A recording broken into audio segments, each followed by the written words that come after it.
As I begin this last presentation of our 2021 summer school, I want to kind of bring everything to a close and bring everything together. And I can't think of a better way of doing this than to just kind of give us a moment to reflect and ponder what all we are doing here this week. And I know that for many of us, this is what we think we are doing.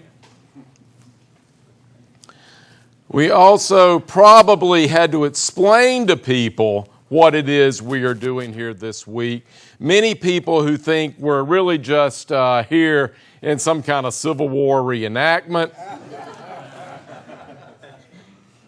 Of course, those who are not friendly to us, they think we are essentially fighting a lost cause, or maybe we are deplorables trying to relive and recover redneck America. The reality is, however, that for the last presentation of the week, this is what we really are like. So I hope this does not ring too true, but nonetheless, I understand the limitations under which I am speaking. Peering out over the Civil War ruins of Columbia, South Carolina in the mid-1860s, the South's foremost intellectual, William Gilmore Simms, made a startling prediction. Writing in a local newspaper, Simms claimed that post-war America's future would shift from the East to the West. And it was not merely a result of the westward migration of the country's population. And Simms thought this shift was inevitable. He claimed that California, the Golden Land, would become the cultural model for the country as a whole. He added that the state would one day be ruled by a golden elite who would soon set the cultural standard for the rest of the country to follow. Now, it's easy to consider Simms prophetic, even though it took over a century for his predictions to finally ring true. Yes, as early as the 1940s, this golden elite would be the first cultural purveyors of American cinema and Hollywood studios. But most of them were not born in California. Most, of course, were from other places of the world, other places of the country, and they brought to California indicative features of those distinct cultures from which they came. During and following World War II, business, academic, and scientific leaders in the state pioneered what President Eisenhower referred to as the military-industrial complex. But its politicians and native curators of California culture did not take the state to the peak of its cultural power and its economic power and its political power until much later. It was not until the 1980s, well over a century after Simms made his prediction, that we witnessed the first true California decade. In 1980, within the span of 8 years, Americans did something relatively unique. They elected 2 men from the same state to serve in the highest office of the land. Ronald Reagan in 1980, and of course Richard Nixon years earlier. Reagan was not from California, he was from Illinois. Nixon was from California.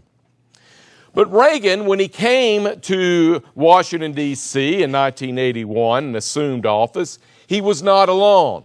And he brought with him numerous cabinet officials, advisors, and even chiefs of staff who were very much a product of California political life. Other Californians dominated the landscape of Congress even.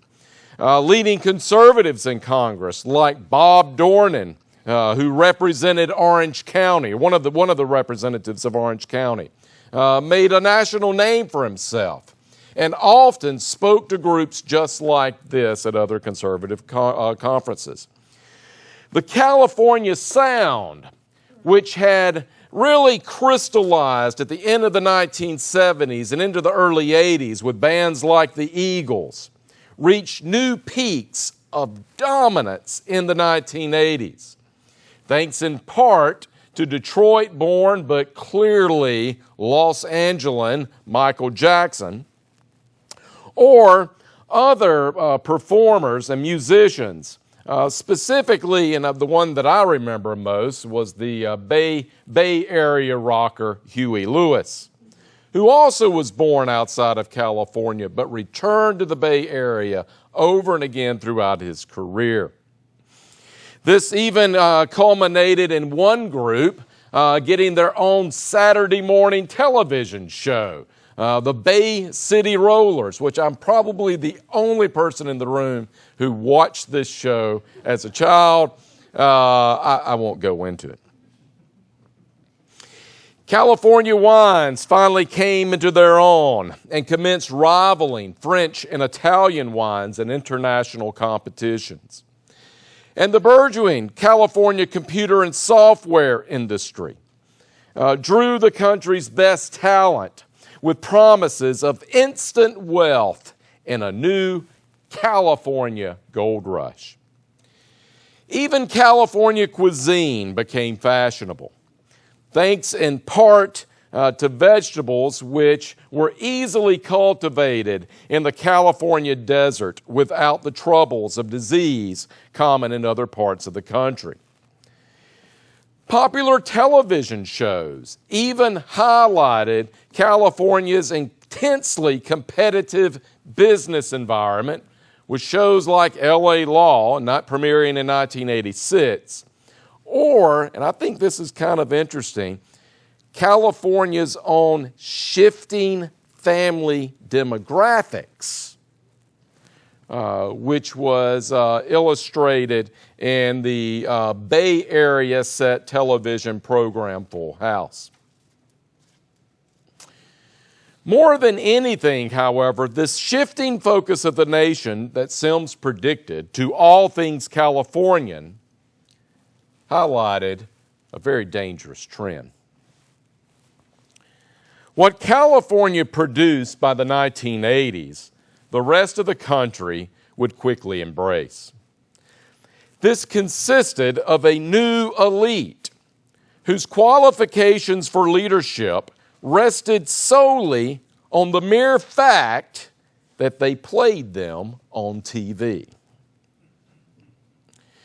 Now, that's not to reject the accomplishments of Ronald Reagan, or even to dismiss him as a great conservative governor and a great conservative president.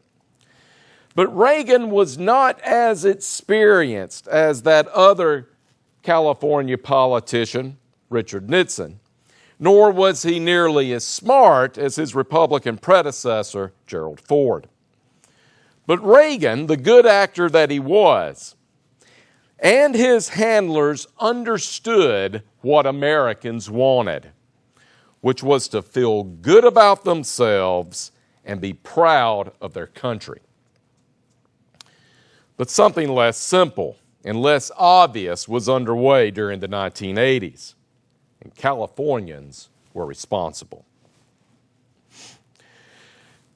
What came from California after World War II was a new kind of culture, one dependent as it was upon a rising sense of self. To be neurologically and psychologically stable, said the purveyors of this new movement, a person must first tear down the self that is inherited and instilled by parents, then reconstruct a new self that best caters to a person's subjective perceptions of his or her current situation. It was all about identifying psychological needs, meeting those needs, and perpetuating an intentionally constructed self-image to oneself and to everyone else.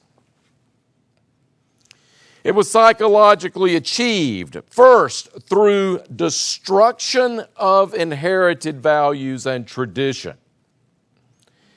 Then, self-affirmation, followed by gaining the affirmation of others. And finally, of course, when age took its toll, this new self came from countless plastic surgeries. Notice this process involves both a disdain for what others attempt to instill within us and a love only for the personality one chooses to present. All that matters is personality. Now, as early as the 1970s, social commentators and scholars recognized this movement, and California no less. Christopher Lasch, Thomas Saz, Philip Reif, Susan Sontag's former husband, James Nolan, and Paul Gottfried all came from different political perspectives but agreed that a new therapeutic culture was supplanting America's traditional democratic institutions. A therapeutic culture. As Paul Gottfried explained, this resulted in, quote, the replacement of traditional ethical values by a cult of psychological normality. The problems the country faced, according to this type of culture, were no longer attributed to traditional democratic concerns. They did not require the prudential stewardship of societal interests or the careful and diplomatic balance in our foreign affairs. Nor did they require the sacrifice of life and limb against clear and present danger. According to the new order of the day, social and economic problems occurred only because we think of them as a problem. Think of those who commit crimes as a problem, or worse, we fail to empathize with those whose choices lead to destructive behavior. This is the therapeutic culture. Indeed, the introduction of this therapeutic culture meant the roots of politics would become politicians, not constitutions, not assemblies, but politicians who fashioned themselves as feeling your pain, empathized with constituent plight, and called others to do justice for the oppressed, all the while becoming incredibly wealthy, reaffirming other people's bad choices. You must free people from the restraints of society so that they can live the personality they choose. Like motion pictures, politics became creating a fake world of heroes who settled our problems through superhuman strength, waving a magic wand, or at least making sure the audience left the political theater feeling really good about themselves. If anything, Ronald Reagan exemplified this new American elite in that you really didn't need any great accomplishment or experience to be President of the United States. Now, admittedly, Reagan was governor of California at a very delicate and dangerous time. But overall, what Reagan showed is that all you needed was to present, to communicate, an image that catered to the fragile sense of self Americans so strenuously worked to form. In this world Genuine community interest did not matter any more than any kind of constitutional and economic principle. So coming out of the 1980s, money had meaning, but no value. Business decisions depended upon data rather than knowing actual customers. Psychology became the major of choice for college students. And that continued, by the way, until 2014.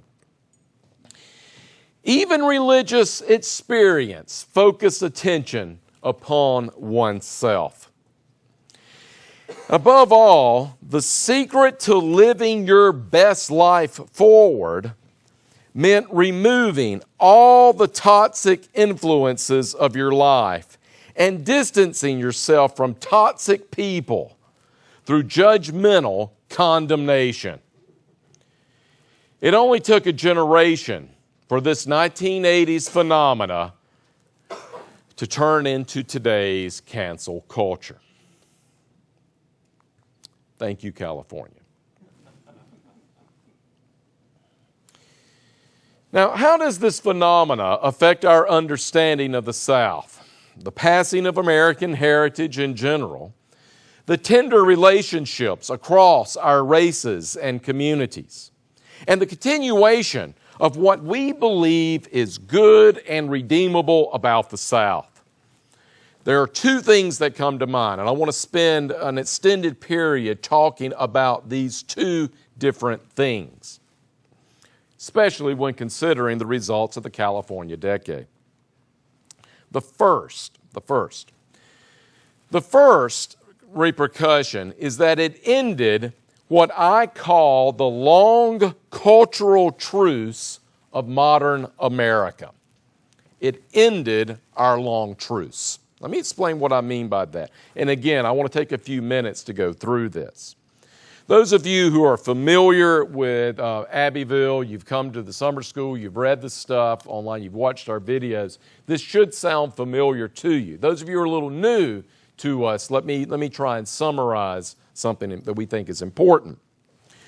For those of us who have deeply studied American history, we understand that its longest and perhaps its greatest story is that of people from distinct regions of the country positing their regional culture as the fundamental expression of what it means to be an American.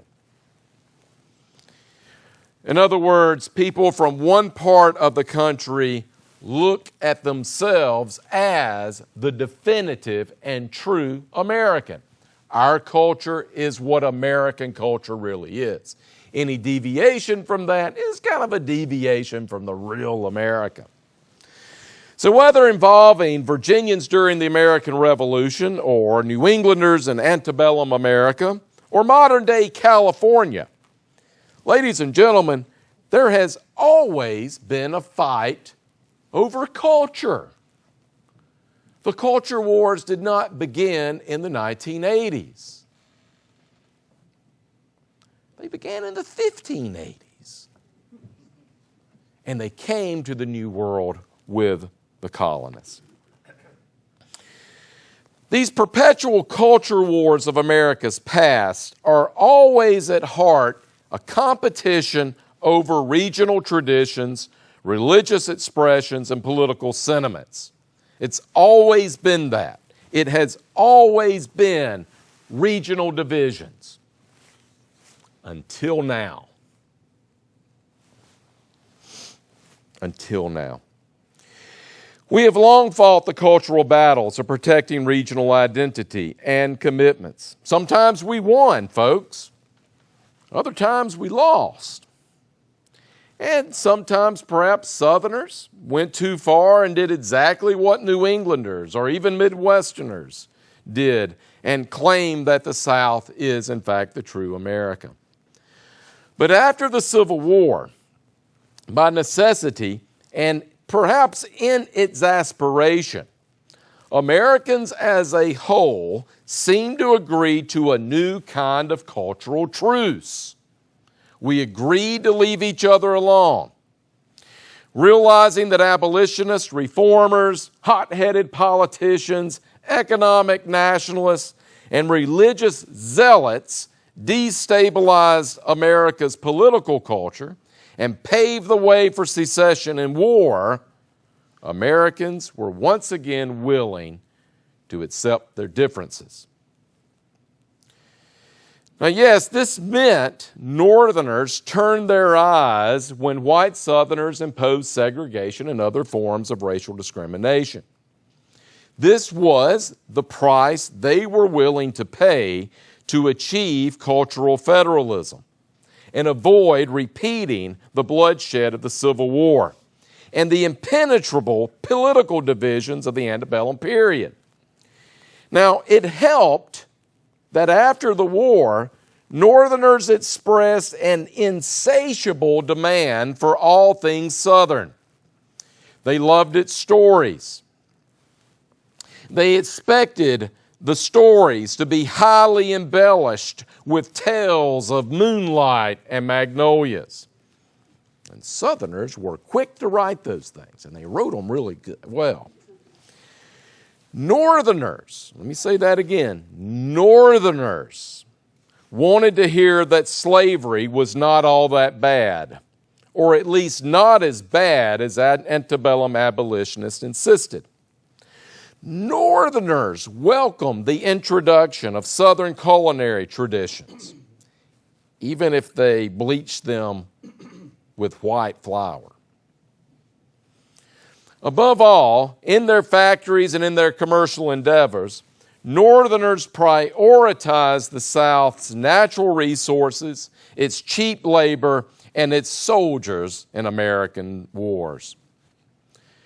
Now, this long truce in America's ongoing cultural war continued well into the 20th century, as America's political and economic elites honored the differences of the South, and they honored the differences of the far West, and they honored the differences of the deep North, and they honored the differences of the desert Southwest. This meant preserving and promoting the physical, intellectual, religious, and ongoing contributions of all of these different regions. From preserving their natural wonders in the national park system to ensuring that politicians had a place in the seniority system developed in Congress, it seemed in hindsight, Americans had kind of figured things out. It seemed we had developed a clear path forward, a clear path finally cut through the chaos of America's cultural wilderness. That's the long truce. Now, admittedly, this long truce largely depended upon the National Democratic Party. Republicans had a hard time with it. They remained heavily regionalized themselves, and Republican politicians were more apt than Democrats to treat nationhood as their local region writ large. Not so much Democrats.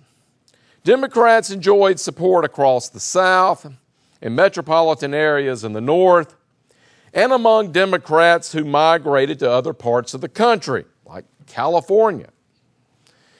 They rewarded supporters with vast patronage schemes aimed to give each major constituency something from national legislation. There's two examples of these that I think are most appropriate here. One is the strategy, which I think is relatively innocent, but has become intensely political in my lifetime. One is the creating of national holidays for each major ethnic group and regional group in the country. So Italians got Columbus Day. The Irish got St. Patrick's Day. Southerners got Robert E. Lee's birthday. Labor unions got Labor Day.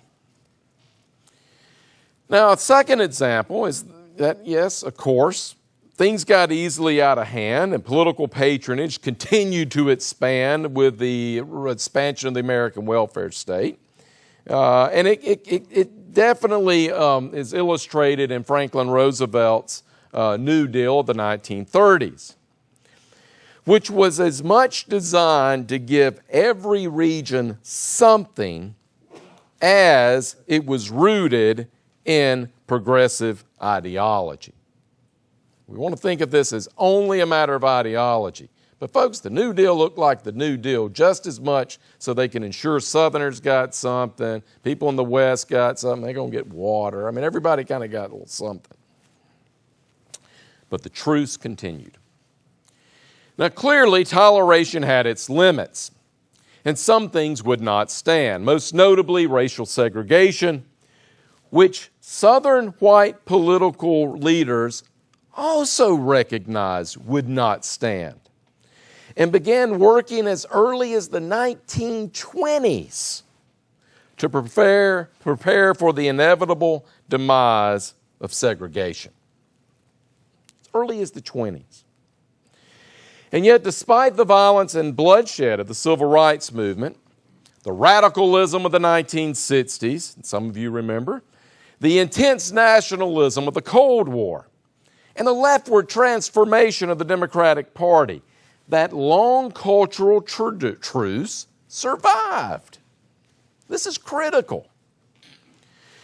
The cultural truce on American regionalism continued and perhaps even had its greatest popular expression in the late 1960s and the 1970s. This was exemplified by a host of regional accomplishments. Southern rock was played on radio stations across the country. Northeastern disco was played in the South. You can groan, it's okay. Americans elected Southerner Jimmy Carter president. Americans delighted in the television antics of Andy Griffith, the Waltons, and the Dukes of Hazzard just as much as they did with Archie Bunker and Mary Tyler Moore. Together, all Americans celebrated the bicentennial of our independence. The 1970s was a marvelous sight to behold, despite severe economic and diplomatic challenges. But culturally, it was remarkable when you consider what we had gone through and then consider what remained.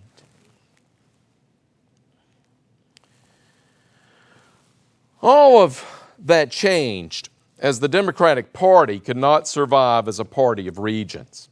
Now, this is partly in result of the Civil Rights Movement, but it's specifically due to the rise of the New Left, which gained ascendancy in the party following the 1968 presidential election. Now, Republicans had their own problems. Their traditional base in the Midwest and New England had to expand to include the unique interests of Republicans in the far West and millions of Southerners who had already begun voting Republican before the Civil Rights Movement, by the way, begun voting Republican in the late 1940s.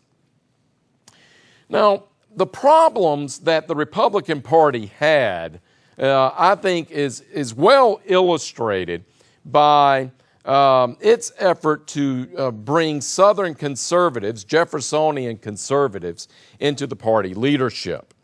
A good illustration of this occurred when Ronald Reagan appointed M.E. Bradford, Mel Bradford, to be chairman of the National Endowment for the Humanities. Now, this is a minor episode in the political life of the 1980s, but it is directly connected to us because many of us knew Mel and befriended Mel, but it also is directly connected to us because it illustrates that Jeffersonian conservatives were not going to be allowed to exercise political influence in the Republican Party. Now, You may like that. I don't know.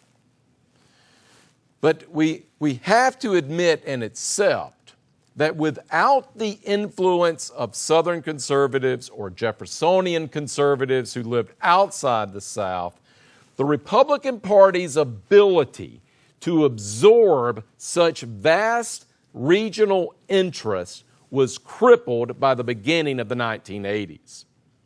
Instead, in its place, came California.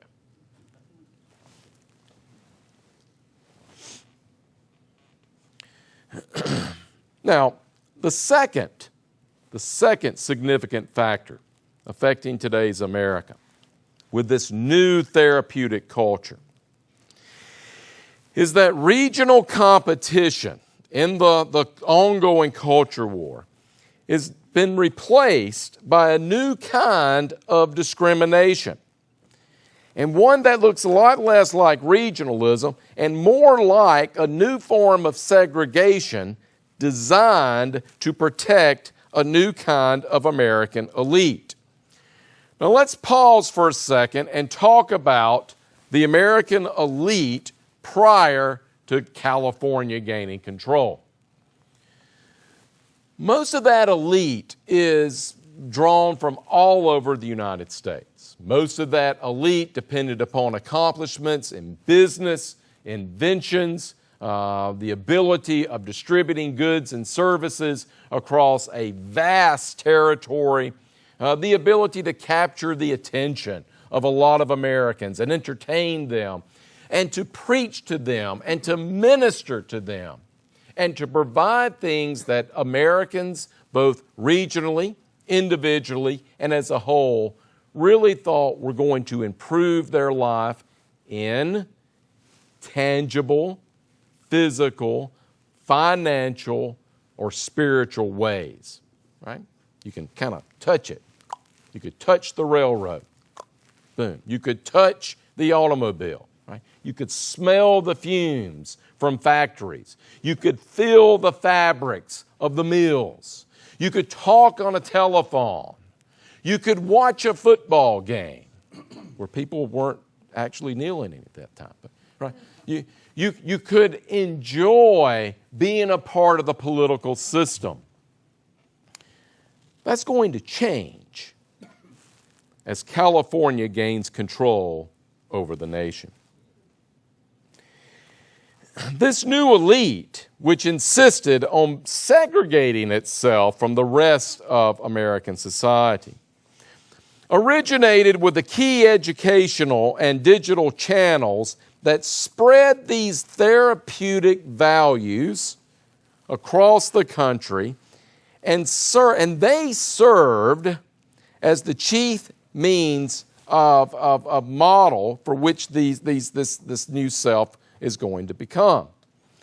They grew wealthy first by programming these channels in which the new self was distributed. Then they managed these channels from within, and now we find them leading institutions that defend the spread of this culture through various media, financial, and political outlets. But that's not all. Their power now revolves around self-defined credentials, professional rules, outright voter fraud, networking through corporate hierarchies, rigging tax codes, manipulating financial markets, and controlling channels of communication and education. Why? Why do they do this? Is it because they're just mad for power? How many of you believe it's just because they're mad for power, right? A lot of you. It's okay. You need not be ashamed. But I think there's actually something else at work here. It's because this new elite's accomplishments don't rest on the same thing as this elite.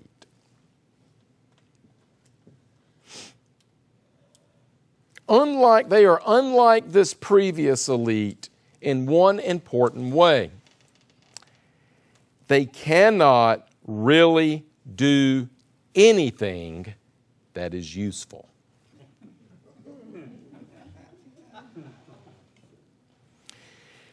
They ascended American society precisely because they created an artificial world, one that catered to the anxieties of an uprooted and highly mobile population, who themselves rapidly lost their traditional moorings, commitments, principles, and sheer love of life.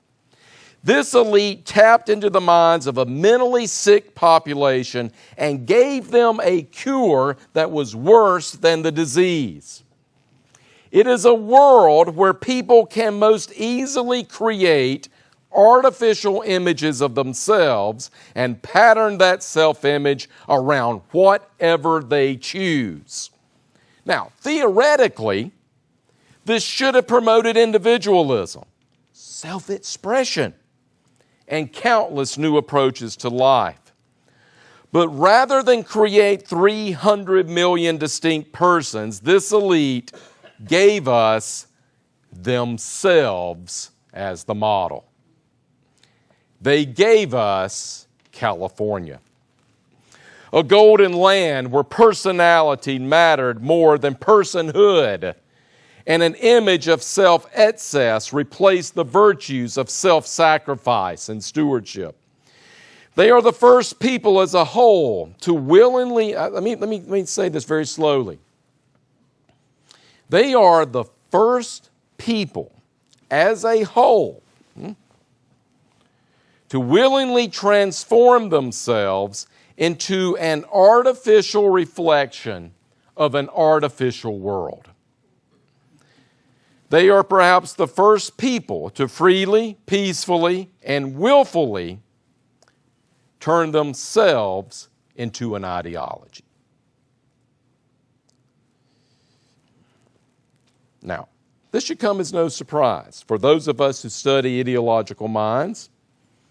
We know that ideologues, especially those in the American left, only know one thing.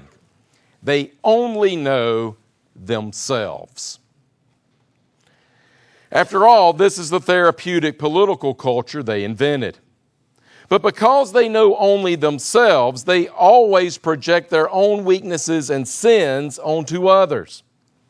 In fact, they displayed this uncanny ability to always read themselves into others, yet never know anyone else in any intimate sense. They think of others only in abstract terms because that's how they know themselves and their own artificially constructed self. They know themselves only as a marketing technique, or they know their heritage as one might know a logo that can be changed as quickly as the markets seem to demand. Is it any wonder that they can neither stomach the complex narrative of human history any more than they can honor the sophisticated details of everyday life? Given their rootlessness, the only way to preserve their status is to protect their brand loyalty and maintain its purity. Now, hear me out on this. The grounds of such purity presents a unique challenge. If there is little substantive difference between Coke and Pepsi, what do you do? If there's no real difference between Coke and Pepsi, you better invent one. You make one up. And because they are inherently ideological, that difference will be ideological as well. And the result is not just to dismiss any non-ideological challenge, but to instill utter hatred against such things to ensure their elite status is preserved. To know thyself and to create a genuinely new self, you must hate.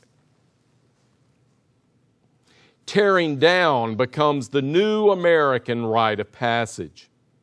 Some people will tear down their parents' religious devotion. Others will tear down a high-carb diet. But tearing down the reputation of Thomas Jefferson and Robert E. Lee will do just as well. But you must tear down before you can build your true self. Now, what can be done about this? I want to close here just for a few points, just to offer a few suggestions in passing, I'm afraid. I actually think one thing that we're going to have to do, and we're going to have to do so quickly, and we're going to have to do so with great urgency, is to begin drawing upon different traditions within our own history. Our traditions as Southerners, black, white, doesn't matter. One of those traditions is to draw upon our entrepreneurial tradition. Ladies and gentlemen, Southerners have accomplished incredible things over the course of our history. And I don't just mean accomplishments in politics, but accomplishments in every conceivable area of life. We have pioneered new disciplines. We have pioneered new ways of doing business. We have created new professions. We have started businesses that have brought millions upon millions of people to a standard of living that rivals virtually any other that the world has ever known. From Scottish traders who brought together otherwise hostile Indian tribes with otherwise terrified European colonists, to the efforts of Sam Walton to compete against the very best that northern businessmen could throw at him, Southern entrepreneurs shaped the American economy in fundamental ways. And we need to encourage this, and we need to help people do this, and we need to instill values that are going to get people to get out of their shells, go out into the world, and start something new. And we need to do this now, before it's too late. The number of small businesses in the United States were already declining prior to the COVID pandemic and shutdown. They are collapsing now. And this is going to spell trouble. And we need to abandon any kind of libertarian sensibilities we have that might cause us to otherwise avoid encouraging small business entrepreneurship. Another thing we're going to have to be prepared for is the self-destruction of this new elite. Ladies and gentlemen, this is not your granddaddy's elite. I've said this before. This is not the elite that took us through World War II. This is not the elite that reconstructed Europe and Japan. This is not the elite that built the kind of financial global systems, whether we like it or not. They are the ones that built it. This current elite didn't do that. They're not only living in the shadow, they are living far behind that previous group. Now, what worries me most about the way in which this elite is functioning, remember, they only know themselves, right? They only know themselves. This self that they have created, they don't know you. They think they do because they think you're just like them, or they think you want to be them. It's one thing for politicians to have this perspective. They can make our lives miserable. But it is yet another thing for corporate leaders to have this perspective, because we really do need them. We need them to produce the stuff that gives our life buoyancy. We need them to give us cars. We need them to give us radios. We need them to give us our gadgets. We need them to give us books. We need them to produce the kind of digital luxuries that many of us are benefiting from.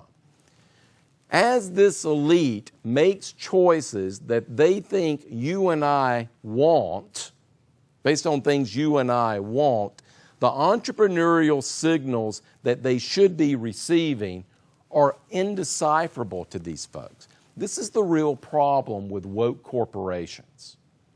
Yeah, we kind of all hate the left-wing politics that they're presenting, But the real danger is that the things we count on them for, they're not going to be able to do it. They're not going to be able to produce it because they no longer understand what real human beings need. You think the shortages of the Soviet Union were cataclysmic? You let woke corporate leaders continue to make the decisions.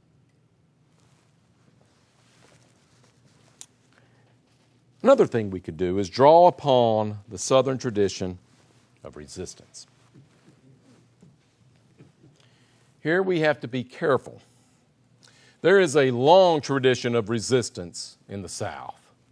Whether it's Nathaniel Bacon, who led Bacon's Rebellion in 1676, or whether it was millions of slaves who exercised small acts of rebellion every day to endure a life of slavery.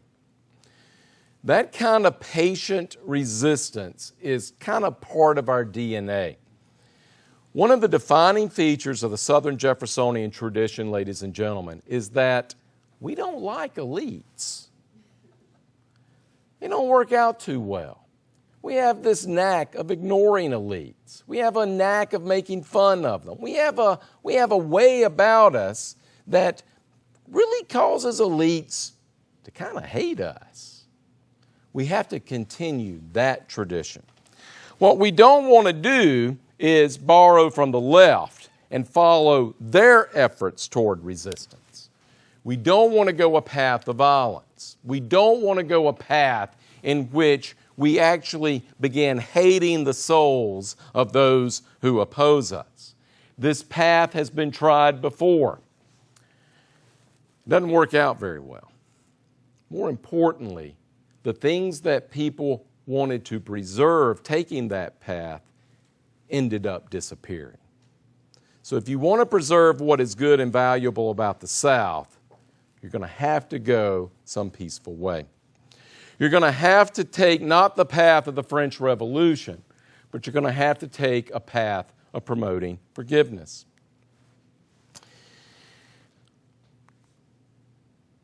We may find ourselves again where William Gilmore Simms was in the mid-1860s. I pray if it happens, it's only figurative, not physical. But we may find ourselves again looking over the South as a belligerent wasteland. And we're going to have to figure out how we're going to go forward, how we're going to continue. It may very well come to the point where Jeffersonian Americans and Southern conservatives are going to have to ask, how do we get out of slavery? And in doing so, we may have to look at those who had previously been enslaved. We may have to look to their example.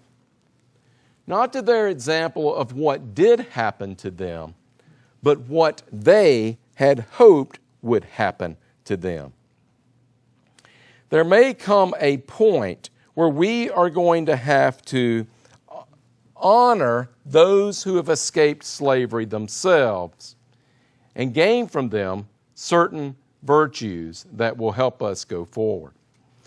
We must be tolerant and forgiving, but we must also shed the guilt and the shame that prevents us from loving those things that give our life meaning. Because if we don't love these things, ladies and gentlemen, if we don't nurture these attachments, fulfill these responsibilities, we will lose them. And when they are lost, we are left only with ourself. And what a sad and desperate world we realize that is. Thank you.